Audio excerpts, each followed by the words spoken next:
Good morning, everybody. If you are seeing this, quote unquote, live, it is April 20th, 2 days after tax day. But in full disclosure, we do pre-record this for efficiency's sake. But this is Coffee Pan Dulce, and I would mispronounce that every week, and I've been doing this for 3 years. But anyway, this is going to be a little different edition. We are, for the sake of time, our normal antics and hijinks that we do at the first 15 to 20 minutes some weeks. That is not going to happen. We're going to get right into it after I introduce Christian, and we will begin round robin. So, hey, Christian, how you doing?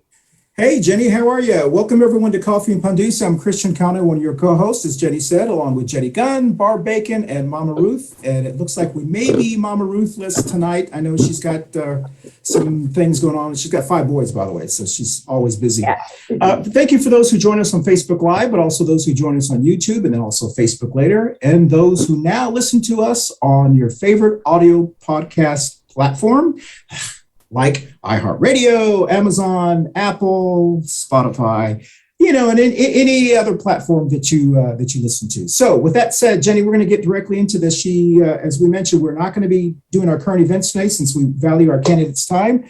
And Jenny, I'll let you take over. How do you want? Okay. Right? Okay. Yeah, we'll go right in.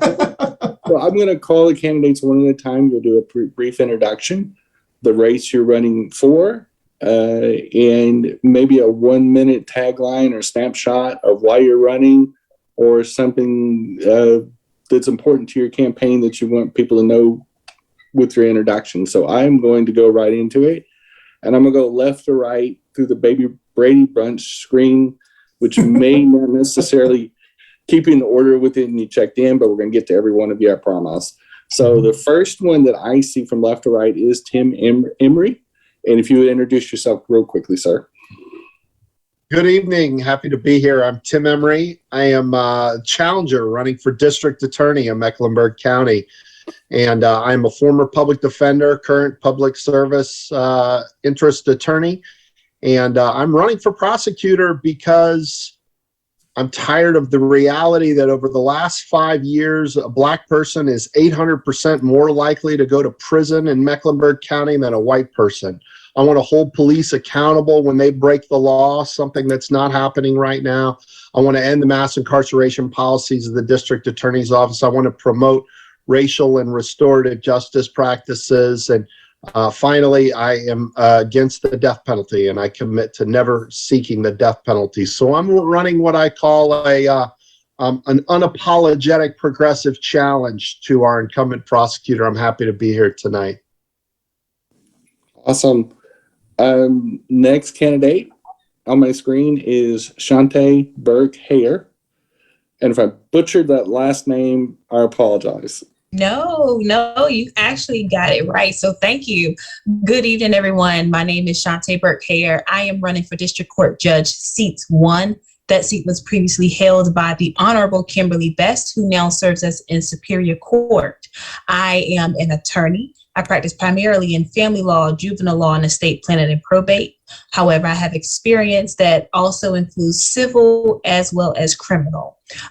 I do dedicate my firm and my practice to representing those that are underserved or unrepresented. However, my main reason for running is not necessarily just about my experience, but because I have the heart and the passion to serve the people. I truly believe that you can't be for the community if you're not in the community.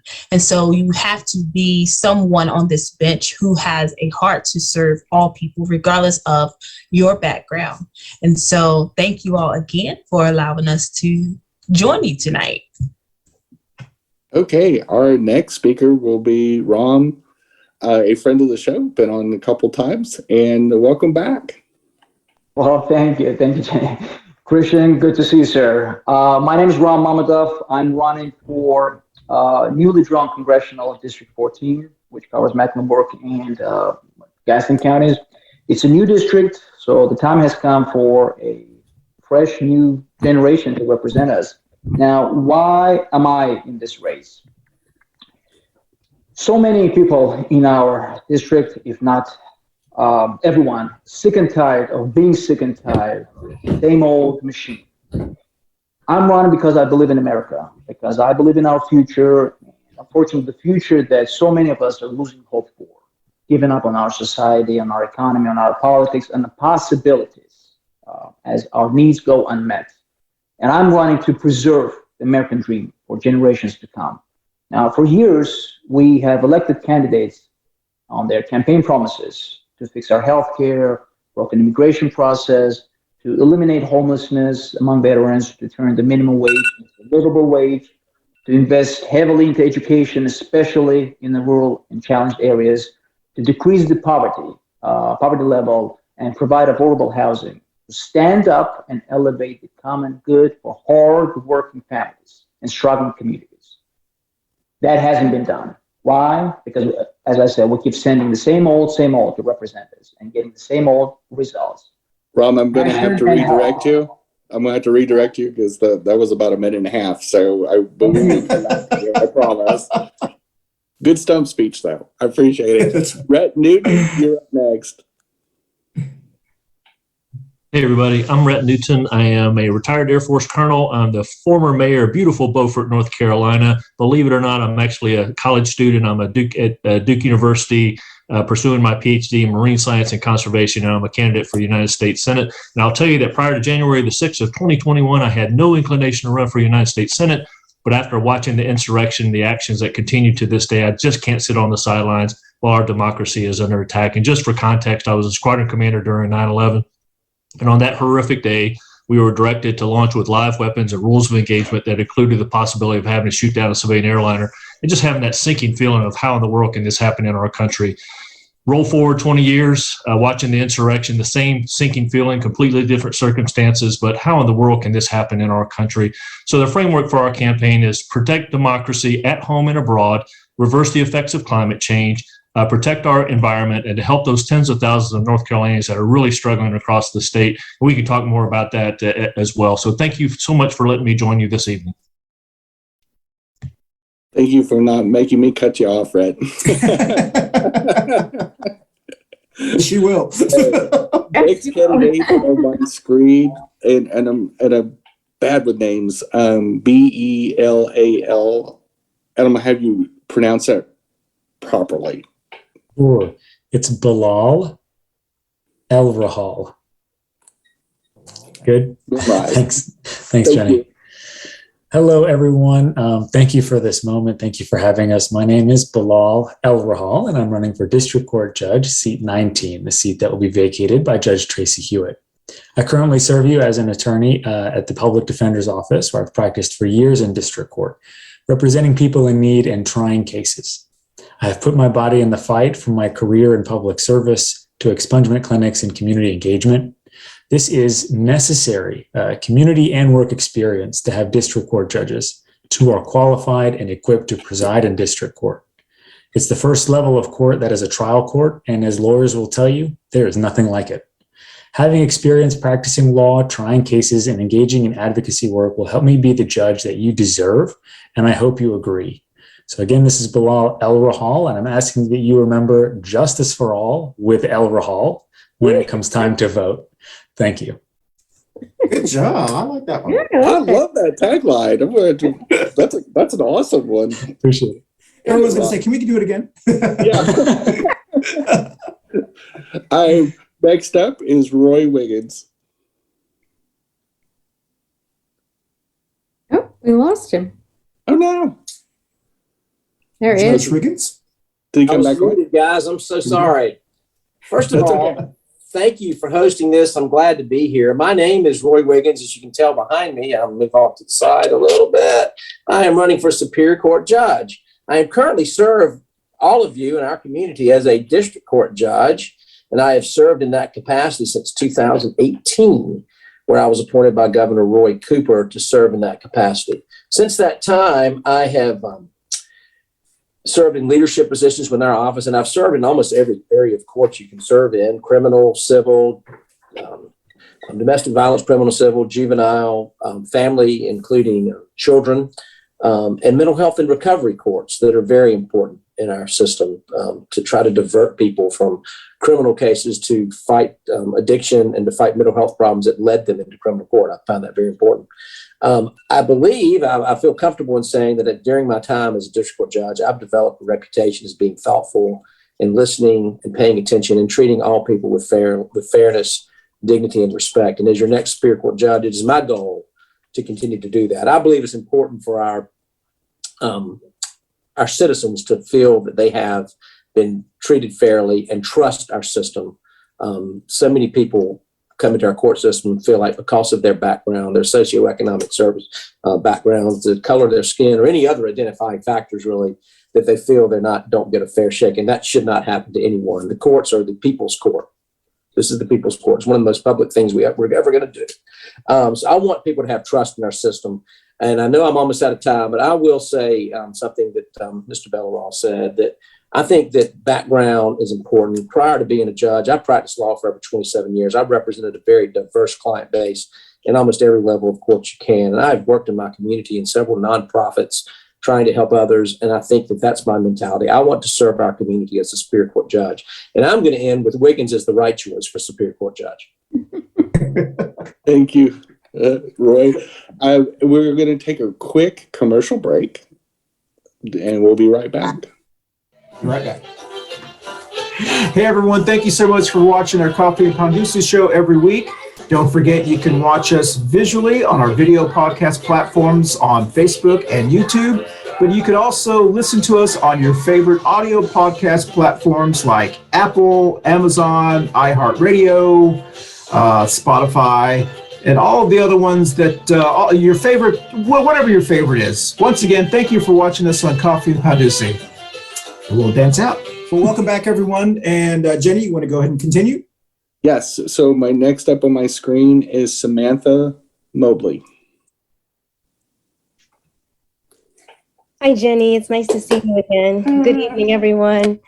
My name is Samantha Mobley, and I am running for District Court Judge, seat 19. For the last 8 years, I have served you as a magistrate at the Mecklenburg County Courthouse in both criminal and civil court. I serve you in the community by working with Veterans Bridge Home and also Heal Charlotte are the two places where I am an active volunteer. What's important to me and what I try to practice every day in my court is to treat people fairly and allow them to be heard. One of the things that inspired me to get involved is I grew up in a home that did foster care. And so from an early age, I've seen the legal system up close. We've had people come to live with us or children come to live with us when their parents were struggling with drug use, abandonment and neglect, physical abuse, and sexual abuse of the children. And so I understand what it's like when the court comes in and kind of dictates who lives in what homes. I think I bring a lot to the bench from that perspective, and I look forward to helping families come up with healthy solutions to their problems. Again, my name is Samantha Mobley. I'm running for District Court Judge, seat 19. Thank you for having me. Awesome. Thank you, Samantha. Good to see you again. Next up will be BK McGinnis.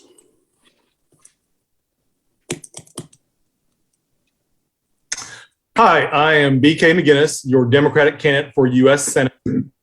I'm running for Richard Burr's departing seat. What I'll tell you is the candidate that Raleigh is trying to clear the field for talks about that she's trying to work for all North Carolinians. I'm going to tell you, I am not. I am trying to work for Democrats. If you do not believe that Joe Biden won the election, I am not looking to represent you. If you do not believe the January 6th insurrection was an insurrection, I am not trying to represent you. I am trying to represent Democratic values, those Democratic voters, the unaffiliated voters who want to vote Democratic, and the Republican voters who don't want to vote Republican. Fighting for North Carolinians means actually putting stances in your issues. It's not reading about vague promises of what you're going to do. You go to my website, you read my issues, there are substantive of things that I'm going to do or policies I'm going to put in place in order to solve those issues that are important to Democrats. I'm BK McGinnis, your Democratic candidate for U.S. Senate. Awesome. Hey, I just want to go on the record. He's also very, very prompt. yeah. He was our first arrival, but That's right. as the Zoom Sorry. Brady Bunch screen gets populated, it does get a little congy wongus, and I'm not the sharpest tool in the shed, so we'll leave it at that. Next up is Nancy Wiggins. Okay. Good evening, everyone. It's good to be back with you folks. I always enjoy it. It's a great pleasure for me. I am District 6 City Council of Charlotte candidate. I have lived in District 6 off and on most of my life. I started out and graduated from CMS schools at Myers Park High School. But more than that, I have tried to be a servant leader that can really do some help for the community. And I feel like that the incumbent does not represent all of his constituents, which a district representative needs to do. He picks out people that he thinks is important to talk to, and he does or does not do so at his whim. I have 12 years experience from the Planning Commission, both in the 90s and the 2000s. I was inducted into the Order of the Hornet by the Board of County Commissioners for my service. I've also been on the Recycling Committee, and I've also been a college professor for political science at UNC Charlotte, Johnson C. Smith, Winthrop University, and Wingate here in this area, but also in Texas and Louisiana. And I love my city, and I have done a lot with the UDOs, both the one that we're using now and the one that we are getting ready to use. I am also very upset about. I will have to jump in there. That was right at a minute and a half. Just vote for me. Thank you. We'll get back to you. I promise. James Carr, you are next, sir. Oh, no, he's muted. We can't hear him. Is your mic hot?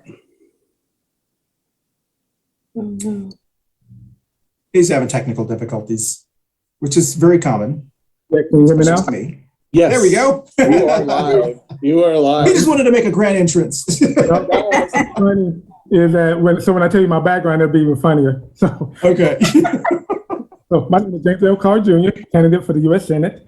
I believe that as a representative, it's my responsibility to address today's issues while also preparing for tomorrow's opportunities.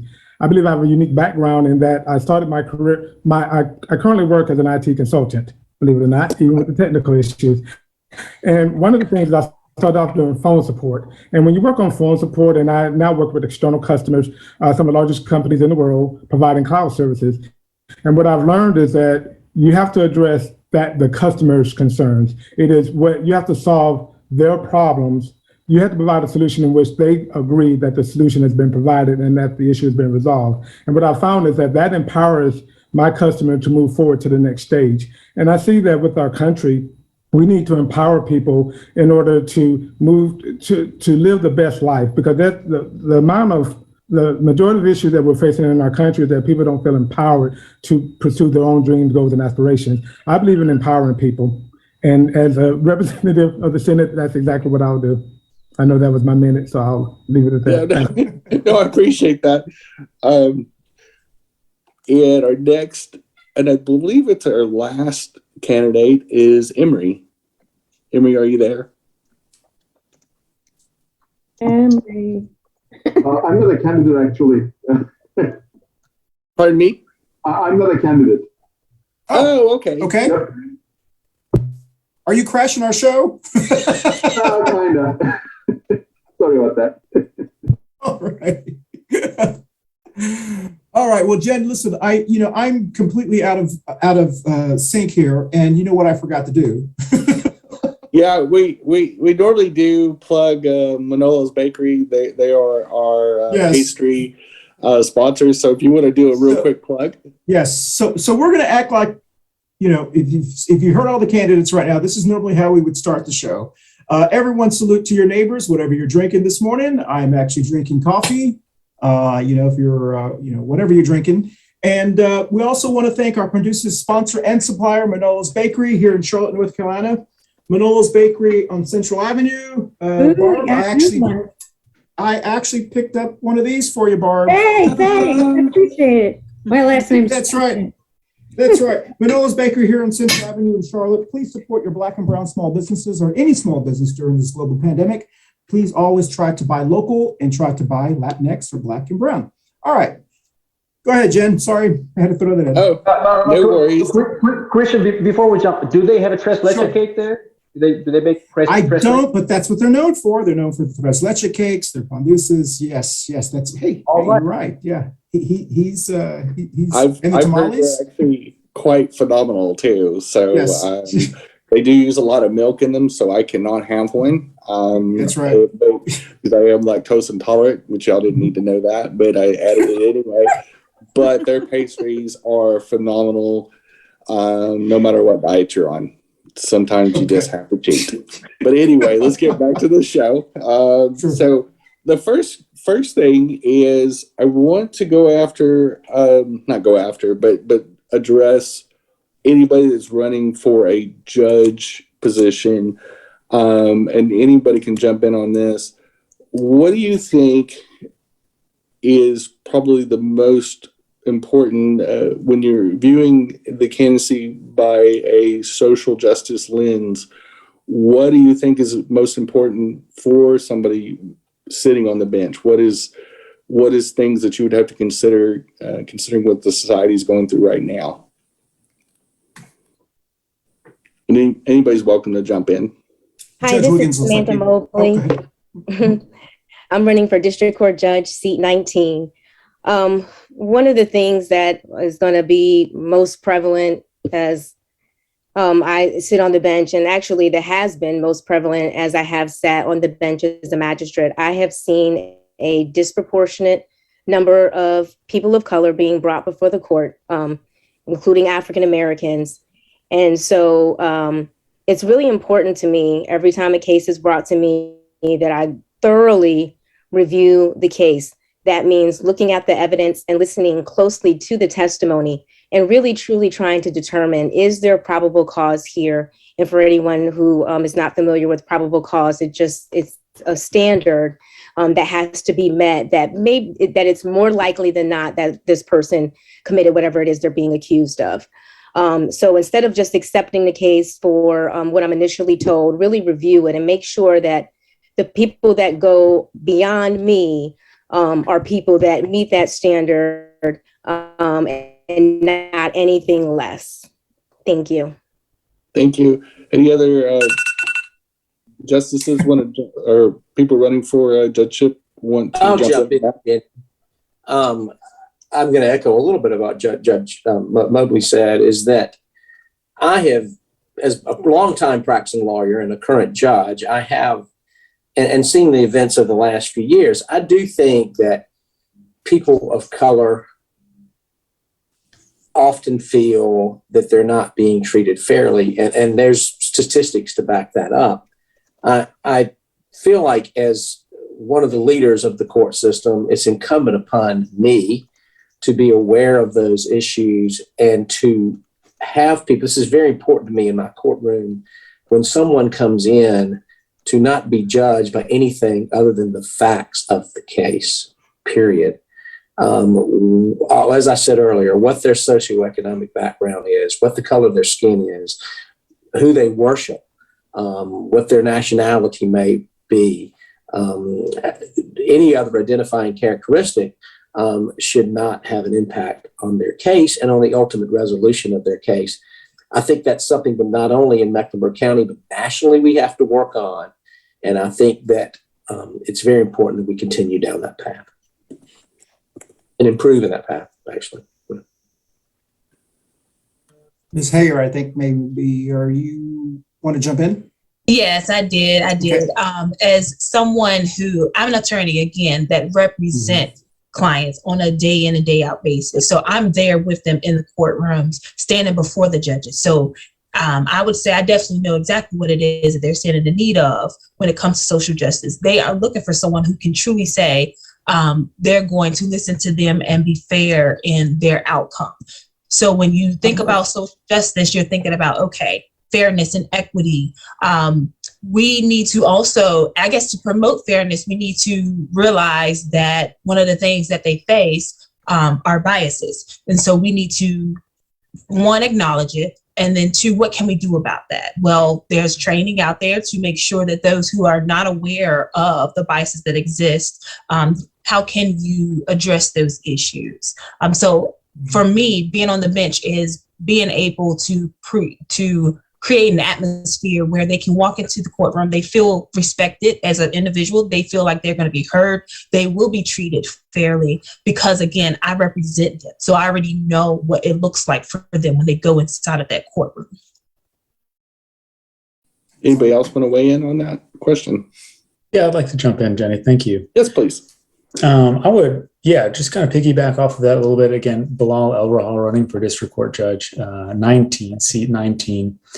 So much of what happens in the court system doesn't happen in the courtroom, right? It comes from representing people and learning about their lives and learning about their relationship to the community outside of what happens in the courtroom. And, district court is where you have hearings, is where you have trials, is where you have sometimes case resolutions, but it's advocating for people and getting to know people in the community and working for them. And again, showing up, not sitting on the sidelines, but showing up and putting your body in the fight and sitting next to them, not only in front of a judge, but sitting next to them in a conference room, in their homes, with their families, getting to know everything that's going on with them so that you're not only working on the current case, you're working on that person's life for their future so they don't come back to the court system again, because that's really the ultimate goal. And we, all of us, are going to do our best to be fair and best to be impartial and best to consider all the facts. But which of us brings experience working with people in the community and experience helping them rebuild or add to parts of their lives so that they don't have to come back and through the court system again later? I also want to pivot over to Tim real quick, because he's, in many cases, if he is to win his office, he's going to be showing up in these courtrooms. And so, Tim, on that exact same question, but through a prosecutor's lens. Yeah, I mean, I guess through a I don't know what it's like to look through a prosecutor's lens. I've never been a prosecutor, but I tell you, I've been in the courthouse for 20 years, and I largely and overwhelmingly represent Black and brown people, and I overwhelmingly represent poor people. And I would say I've seen judges of all shapes and stripes treat my clients poorly, and I've seen judges from all backgrounds treat my clients well. What I look for is a judge that has the humility to know that they don't know everything, and that they are willing to listen and hear about the lived experiences of my client and the challenges that my client faces, without projecting their own sense of, what they ought to do, what they need to do, this, that, or the third. Patience and humility, I think, are the two skills that I most look for in a judge. Yeah. And I want to jump in and say one thing. Judges and prosecutors especially have more of a direct effect on our daily lives than any other position other than maybe city council, school district, that sort of thing. Many times they're placed at the bottom of the ballot. And for our viewers in Mecklenburg County or in North Carolina, please make sure you take the time to do the due diligence and vote for your judges, vote for your prosecutor, listen to their words, research their candidacy, and see how your social justice values align with their social justice values, and making sure you're voting for the right people. Just as an FYI. But now this one's going to be more Latinx focused. We are a Latinx based show. But it's English speaking, so luckily, otherwise I would be on here. And if you want to know what Latinx is compared to Latino, Hispanic, Tejano, Chicano, watch last week's show. Yes, we had a whole topic on it, on why Exactly. the term exists. Sorry, Jen. Go ahead, Jen. So 1 out of 5 residents of Mecklenburg County are Latinx. The Latinx population is one of the fastest growing populations in the United States, but also I think the fastest growing in North Carolina. And this is for any candidate. What would be one thing that you would like to address specifically for the Latinx community that you think is underserved and or needs to be corrected policy-wise in any frame, whether it's economic, social justice, anything that you would like to see differently? Jenny, can I jump in on that? I think Nancy had her hand up first, and then you can go second. Right. We're keeping it in the Wiggins family here. We're not related. But we know each other. Good to see you, Nancy. Yes, we do. What I was going to say is that way back when I was in graduate school, I had the honor and privilege of working in on a tri-ethnic study, political socialization of children in San Antonio. So we had, all 3 groups represented. And one of the interesting things that we found out was that if you wanted to make a child who was either white or black do better in school, you would look at them and you would say, you are being a very bad representative of yourself and you need to clean up your act. However, if you went to a Hispanic child who grew up in a Hispanic family, you were better off saying, you're making a very poor representation of your family. Families are the most important part, I believe, of all the Hispanic. I think that's the one thing that pulls everybody together. I've had the privilege and honor of working in 3 South American countries and 2 in Central America. Awesome. I'm going to let Roy go next, and then we have some hands up, and I will come at you one at a time. Well, as a practicing lawyer, I've had the opportunity to represent numerous people of Latinx background. I hope I'm saying that right, Christian. I think I know what you're talking about. Yes. But as a sitting judge, I see, I don't want to use the term inequities, but I see challenges to our court system for particularly Hispanic background folks. We have interpreters that do a great job. We don't have enough. We don't have enough to go around courtrooms. And it's important that when people are in court that they understand what's being said. And it needs to be trained interpreters who know exactly how to translate legal terminology so that people know what's happening. Secondly, I've dealt in civil court with folks that can go through our self-service center, and many of the attorneys on this thing know what the self-service center is. It's my opinion, and maybe I'm wrong, but we don't have, our self-service center needs to do a better job of having forms. Call. Can I call you back in a little bit? I need to have forms available in Spanish. And potentially a Spanish interpreter there to help with questions in our self-service center. A lot of people that can't afford attorneys go into our self-service center to fill out forms themselves, and the forms have a lot of information that are helpful. I see that as a way that we can particularly improve the situation for Latinx folks, and I hope that we can seek a way to continue to do that. Thank you. And this is a production note, not picking on you, Nancy. If you are not the current speaker, please mute your microphone because we're all sharing one microphone as well for production values, if possible. So no worries. You're not trouble. So, yeah, you're fine. Next up, I have James Carr. Okay, I'll give this another try with the mute. Okay, I believe that Latinx and people of color in general have the same problem, and that is there's an underlying lack of trust in America, and specifically as it relates, it's driven to me by the criminal justice system. And one of the things that I'd like to do, if elected, is I want to take advantage of, it's called the Uniform Crime Reporting Database. It's already run by the FBI, and that's a database where the local police departments can report arrests from their community. I would like to make that mandatory so that all felonies, misdemeanors, all arrests and all interactions with the police and in the criminal justice system with judges is reported into this database so that local communities can research and see if there are inequities in their local communities. That's a way of holding the police accountable, and it's a way of holding judges accountable, and it's a way of getting trust back into the criminal justice system for people of color. And I think if we can solve that problem, then that goes a long way into addressing some of the other issues that affect people of color in our country. Thank you. Thank you, James. And next up, I have Shantae. Just quickly, I know we're on a time constraint, but I want to echo what Judge Wiggins just stated, which was something I was going to say. We have interpreters, but we definitely need more. I represent quite a few of individuals of the Latinx background. And so that is one of the issues that I run into all the time in the courthouse is a lack of Spanish interpreters.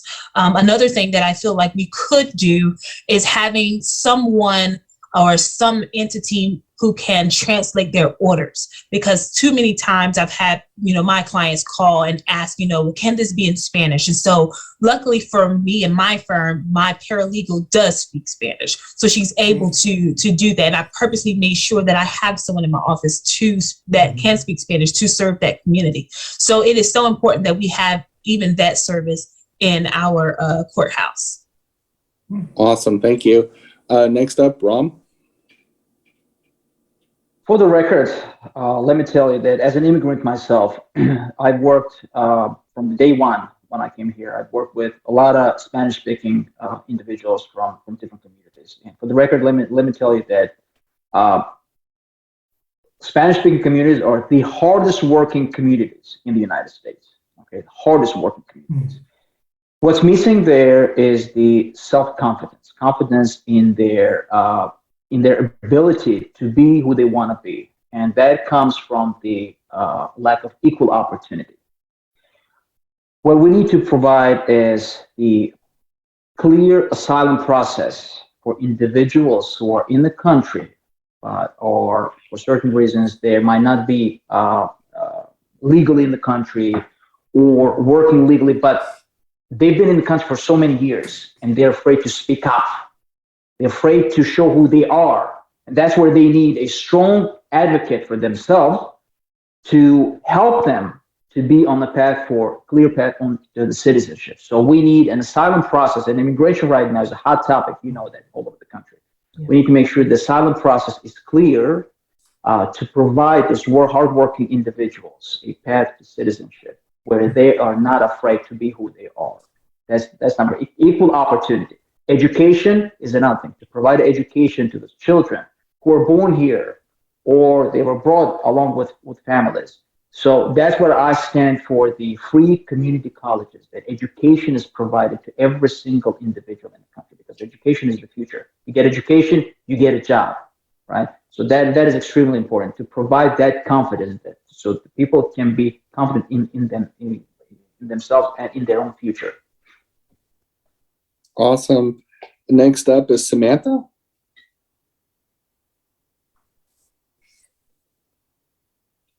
Thank you, Jenny. What I wanted to say has already been said by Judge Wiggins and also Shantae Berghair, and one of the other candidates.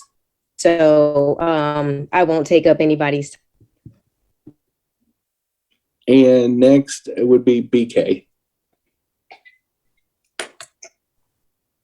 Yeah, BK McGinnis, Democratic candidate for U.S. Senate. So really, when we're talking about the Latinx community here in Charlotte, there's really two things as a senator to help them with. The assumption is that they probably have family that still outside of the country that they want to have here with them. And processing times can be long, and they can not know necessarily if those the families are going to be able to get in the country in order to be processed. So it's about speeding up processing times to speed up family reunification. Other one that a lot of people don't talk about, and this pertains to African-American community, but particularly the Latino community as well, is there's not a fairness of portrayal in the media. So what happens is 66% of the time, Latinos are portrayed negatively in news coverage. The Latino community is only covered about 1% of national news coverage. And when they focus on Latinos, it's usually the positive is usually in a general, or is positive is usually on individuals, and when the negative is on the general population. So it's a matter of introducing legislation that will bring a fairness to media coverage of the Latino community, making sure that there's an equal distribution, or that there's more focus on the positive aspects and what they've done rather than just the negative, because obviously that has a detrimental effect to the whole community. Awesome. And we do have to take another commercial break. We are about 18 minutes away from wrapping up, and we'll be right back. Right back. Up next is Two Queers in a Truck with Jenny and Christian. And hope you guys tune in. We'll see you in about 15 to 20 minutes. Thank you. Well, thanks. Welcome back. And Jenny, do you mind if I just add something real quickly? For I'm a Democrat and a very proud Democrat, but I support all candidates that I think align with the values that my family is trying to advance. And one of the things that I've noticed in North Carolina, and it's no disrespect to any of the candidates, because this is not a Democratic candidate forum or a Republican candidate forum or whatever, so I don't really have to be fair. One of the things that I know, especially about the Democratic Party, is they completely misunderstand our Latinx community. Our Latinx community is not Spanish-speaking community. And there's this misnomer in America, especially in North Carolina, because it is a young community, that Latinx equals Spanish and Spanish equals Latinx, which is why Republicans win Latinx voters in Texas and in some areas. It's because of the fact that they believe that immigration or those are one of the top 5 issues for Latinx voters. It's not. It's not even, I think it's probably 8 or 9. The issues within the Latinx community are not that different than any other American. Make sure they have a job, taxes, a lot of those things. So if anything comes from this show, I do hope that whoever watches this, or any of the candidates here, and I understand why, because it's a young community here. The Latinx community is not just Spanish immigrants, people who cut grass. We are educated. We are concerned about all kinds of things. And so I do hope that our candidates, when you go to another event, I just wanted to add that only because I'm from Texas and I grew up in an era where Democrats actually ran Texas up until Ann Richards. And then the Republican Party has owned Texas for 2 generations, specifically because the Democratic Party didn't understand the growing Tejano Latinx Hispanic community. And so that's all I have to say. That's why she wanted me shut there in the show. Right. So I think, Nancy, those are something that you wanted to follow up on? Yes. One of the things that I think that is important when you're talking about justice in America, most Hispanic people's origins are from countries that use civil law, like they practice in Louisiana, instead of Anglo law. And so sometimes there is a really important element that needs to be explained, the difference between the 2 processes. Having worked overseas, I'm used to it, but a lot of people are not. And it helps if we can understand, if they understand American law as well as civil law. And the other thing is that Latinx communities do still love their families. They're really important. Okay, I'm finished. Thank you. Thank you. And Rhett's up.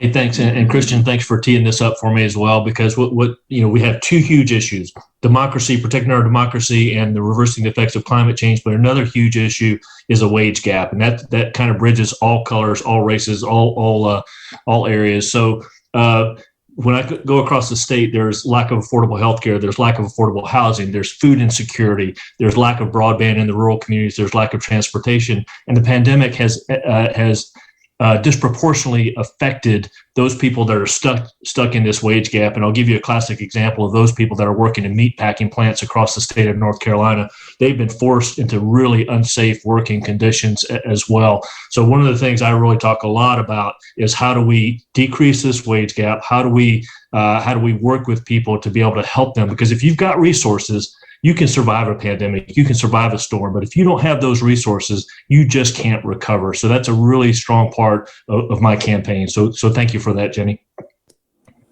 You're welcome. And we actually have got to close out. And I want to give everybody a shot at giving a closing statement or argument or selling point for your campaign. And I'm going to go backwards to forwards this time. So I'm going to do the reverse of how I started.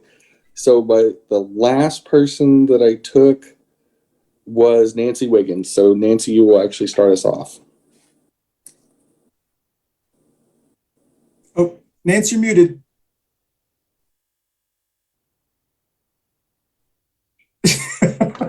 I think the city council election this time is going to be very critical because they are not expecting people to pay much attention to it because we're slammed in with everyone else. And we have to understand also that our election will be not in November, but in July, the 26th or the 28th, once we get through the primary system. I hope you all, if you live in District 6, you'll consider me for your candidate. I like to problem solve. And I do listen and I do respond to people and listen to what they have to say. Thank you. Thank you, Nancy. Next up will be James. Okay. Again, James L. Carr Jr., candidate for the U.S. Senate. One of the things I didn't talk about in my opening is that I have 4 pillars that are going to define the policies that I'm going to fight for. The first one is fighting for to make it legal our right to privacy. And in the right to privacy, what I mean by that is the right to our own bodies, the right to love who we want to love, and the right to defend ourselves. The second component of that is infrastructure investments. And that is linking the state of North Carolina together, linking our rural and urban areas together to take full advantage of the economic opportunities in our state. The third one is modernizing the educational system so that we sit down with kids and help them to start their journey through life by allowing a child to define what that start looks like as opposed to parents and teachers. And then the last one is decoupling benefits from jobs, basically releasing our dependency on having to have a job in order to get good benefits. Want to decouple that relationship so that our healthcare becomes transportable and that we can increase entrepreneurship and job mobility opportunities in our country. And if we do that, I believe that that creates a win-win opportunity for everyone in America, not just people of color, but all Americans. Thank you. Thank you, James. And next up will be BK. I'm BK McGinnis, your Democratic candidate for U.S. Senate. I'm glad Christian brought up the point about the Latinx community because that's one of the biggest problems about dealing with the Latinx community is they're so broad and diverse across the political spectrum, across different nations. So really, rather than trying to guess in terms of what their concerns are, what their issues are, I'm a Democrat. I've been a Democrat for a long time, and I think Democrats are great about identifying issues and putting voice to those issues. But I think they're really bad. We've been really bad about putting solutions that make sense and then marketing those. I want to say marketing, but giving the right narrative in terms of what those issues are. And a lot of times what that means is putting solutions that are targeted for specific people rather than working on indirect aid or indirect issues to raise all boats. That's one of the things on my Twitter handle, and it says, I believe in all high tides raise all boats. And that's what it's about. It's about our putting in policy that's going to help all Americans, no matter what their race or ethnicity is, so that we all get together and we don't breed resentment. I'm BK McGinnis, your Democratic candidate for U.S. Senate.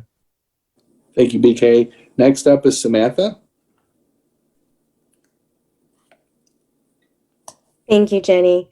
My name is Samantha Mobley. I'm running for District Court Judge, seat 19. I currently serve you as a magistrate here in Mecklenburg County. I've presided presided over thousands of cases in both civil and criminal court. As a magistrate, I have had 8 years of specialized judicial training. This means I am ready to go on the bench day one. You want to choose someone who's already had experience of handling your case. And so I am that candidate. Please visit votesamanthamobley.com. Again, Samantha Mobley for District Court Judge, seat 19. Thank you and have a good evening. Oh, I didn't have to buzz you. Next up is Roy.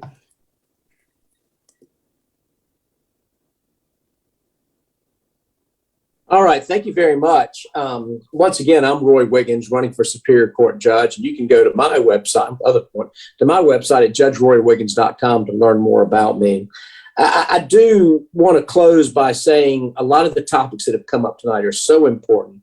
We've talked about how people are treated in court, and I thought about something that the gentleman who was running for Senate said, that Christian said, jobs are so important in economic security. And one thing that some of our attorneys and our prosecutors and I try to encourage in my courtroom is to find ways for young people, and sometimes particularly young people of color that come in my courtroom, and Latin folks that come in my courtroom, that have low-level charges, to avoid convictions on those through deferred programs and so forth, because that is such a hindrance to economic security. It's the having to check on the box that you have a conviction. And I think I've heard a lot of positive statements about that. And I'll move past that. And also just the importance of feeling like you are heard and that the judge cares about you. I am Roy Wiggins. I'm running for Superior Court. My background, my experience, my years, which means I'm not just old. I've just been around a long time. I am the right person for Superior Court Judge. Next up is Bilal. Thank you. Thank you so much, everybody, for having us. My name is Bilal El-Rahal. I'm running for District Court Judge, seat 19. I currently serve at the Public Defender's Office and as an officer in the Army Reserves as a JAG attorney. I have tried cases. I have worked with clients. I have been in court day in and day out and fought for you and fought for our county and fought for our people. But none of that entitles me to your support. None of us are entitled to your support. What it does is it equips me to best serve you in district court. We have a history so far here in Mecklenburg County. Every single district court judge we've had has practiced in district court, has been in the district court. It's the first level of court that is a trial court. It is the first level of court where the person presiding is an elected official and is a judge. And it's important. And like I said earlier at the beginning, every lawyer will tell you there's nothing like it. It's kind of the Wild West of courtrooms. But like Judge Wiggins said, it's the people's court. And you've got to have experience working with the people, being there for the people. And so I'm just asking you again, thank you. Remember justice for all with El-Rahal when you go vote. And have a great rest of your morning. Next up is Rhett. Thank you. The best predictor of future success is past success. And I'm really proud of my experience. If you believe that we're in a political crisis, I've got decades of crisis management experience. If you believe that climate change is one of our greatest challenges right now, as a scientist, I fully understand the human impacts of climate change. But then as a mayor of a coastal community, I've had to prepare and respond to climate change as well. I've got an extensive background in protecting our environment. Certainly as a 28-year military member working with and in embassies, foreign policy is really critical. We can always talk about Ukraine as well. But as a mayor of a deep red county, I've had to work with moderate Republicans, and we have, and it works. And we've made incremental progress. And because of that, we've seen unprecedented success. Please go to my website, rhettnewton.com. That's RETTNEWTON.com. Thank you so much for letting me join you this evening. Super military precise. I love it. Ram, you're up next. Thank you. Well, thanks for having me today. My name is Ram Mummadov. I'm a congressional candidate for Unitron, District 14.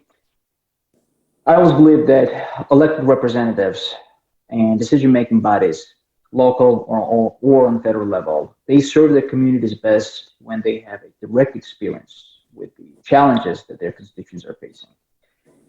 I don't give out a lot of promises in my life, but what I stand for and what I pledge is, as a congressman, to fight for a legislation, any legislation that will ensure everyone has the opportunity for a decent standard of living and the protection of individual freedom and human rights. Next week, everyone will start rushing to the polls as the early voting starts, and voters will have to make a decision. I'm asking everyone to make a wise decision, because the decision that you will make will shape up your future. Thank you. Thank you. Shantae, you're up next. Right. Again, my name is Shantae Berghair. I am running for District Court Judge, Seat 1. I have over 12 years of legal experience serving as a guardian ad litem, which is someone who represents abused, neglected, and dependent children, to representing the parents of those children. So being on both sides of the fence, being able to argue both sides has been very instrumental. I focus now in family law, juvenile law, and estate planning and probate. But while my experience is important, please know that one's character is immeasurable. And that is why it is essential for us to have judges on the bench who have a heart to serve the people, to serve all people, regardless of your background. And I know that with your support, we can be the good that we need to see in our community and within our legal system. And since we're being catchy, right? Please remember, when it's time to vote, if you want a judge who cares, vote for Berghair. Oh, that was good. I love it. I love these marketing slogans. I've been in marketing and sales off and on for 25 years, so I love anything catchy. Last but definitely not least, Tim, you're up.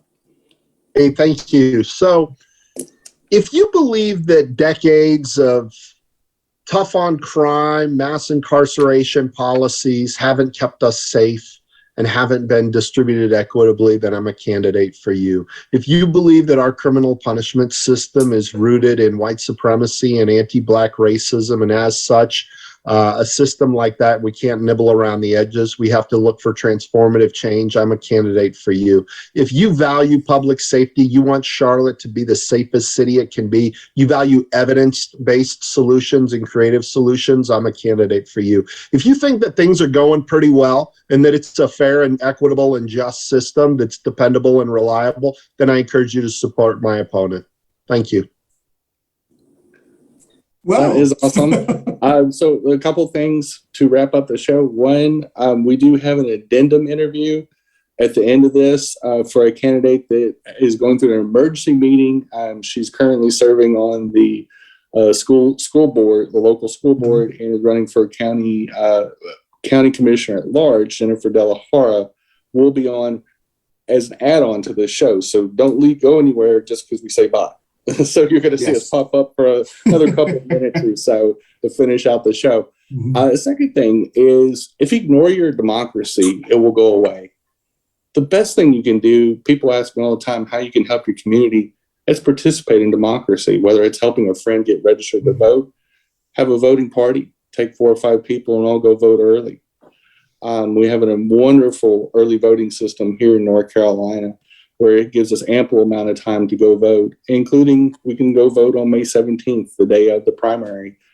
But don't ignore your democracy. We found out on January 6th how precious our democracy really is. I'm going to turn it over to Christian, and we will close out. Yes, as Jenny said, if you have not registered to vote, I believe you have in North Carolina up until this Friday, and there's other ways that you can also register to vote. So go on to the North Carolina Board of Elections website or your Board of Elections. Our top 2 states that watch us are actually Florida and California. So look on your, get rid of that governor there, by the way. And so I do want to say that in the past, this is our actually 3rd politics show. The first one, we had a presidential candidate running in the Libertarian Party. And if you remember, at that time, we were actually around this table and we tried to be as nonpartisan as possible because our neighbors are nonpartisan as well. But with the don't say gay stuff and going on, I'm proudly going to wear my blue hat and I'm going to say gay, gay, gay, gay, gay. And so please, thank you for watching our show. Stay tuned about 20 to 30 minutes after this show drops. Jenny leads a show called Two Queers in a Truck. And if you think this was exciting, imagine what we're going to talk about on that show. So anything else, Jen, before we stop? Nope, that's it. That's it. All right. We do have to close out. All right. And Barbara, thank you so much for joining us. Sorry, Barb, but you want to add anything, Barb? Barb is our South Charlotte monitor there. All right. Thank y'all. We'll see you next time on Coffee and Dulce. All right. Here we go. Hello, everybody. We got a special addendum addition to our regular coffee show. And we have candidate Jennifer Delahara. That's a current member of our local school board. And she is running for county commissioner at large. Jennifer, if you would introduce yourself and say why you're running. Well, thank you, Coffee Pan Dulce Show, for having me on. I am very excited to share with you that I am Jennifer Delahara. I'm running for one of the 3 county commission at-large seats. I am a former educator, a current business owner, a wife, a mother of 2 CMS teenagers, and I currently have the honor of serving you all on the Mecklenburg Board of Education. But I am going to take the government experience that I have with me, along with my professional experience, to focus on areas like upward mobility and job skills, workforce development, address our housing needs, public health, including mental health, which is so important right now, and of course, make wise investments around funding our public parks, our public libraries, and indeed our public schools. I serve at large now, something I take very seriously. So whether you live in Davidson or Still Creek or the east side or the west side, I am available and accessible to you. I also speak Spanish as a second language. It's a skill that I use in my current role on the Board of Education. I regularly take Spanish language media calls and feel like that's a skill that I have, and I should use that in my role of public service. And I look forward to doing that on the county commission with your help and hopefully earning your vote for county commissioner at large. I'm Jennifer Delahara. Is there one key issue that you would like to bring to the county commission if you were elected? So I think the first thing we need to tackle is accountability over what goals we have set, the county has set, and then aligning whatever those goals are, aligning our budget to allocate resources to meet those goals. So that's something I've been fortunate enough to already fulfill on the school board, and I look forward to taking that governance framework to the county commission, because the county needs to look at, if we have 3,000 housing insecure residents, for example, can we cut that in half by a particular date? And if we work toward that goal together and state it, then we can align our funding to match it. And at the end of the day, that's just one example, right, with the housing, but it's health disparities. I mean, there's so many different variables and disparities in our community that we need to decrease for equity's sake, right?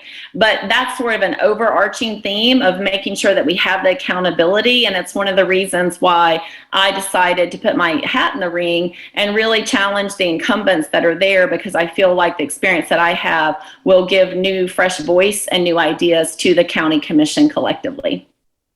That's fabulous. Excellent. We appreciate you coming on as a friend of the show, and we wish you the best of luck. Thank you, Jennifer. Yes. And there's no biasness here.